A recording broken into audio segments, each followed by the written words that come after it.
How to trim and cut a video in Capcut PC.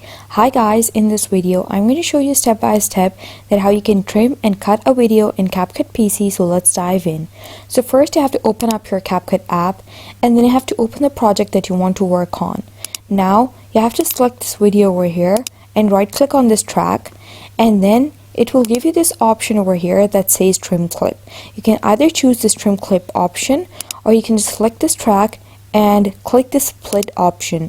Now it has split this track over here, and you can select the track that you want to cut or delete.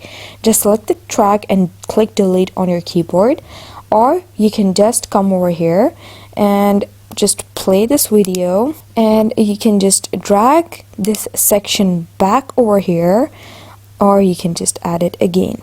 Now you can also just come over here on the end, and you can just end this by cutting it, or you can just trim it like that. You just have to drag this track over here and you can just trim it. And that's how you trim and cut a video in Capcut PC. Thanks for watching.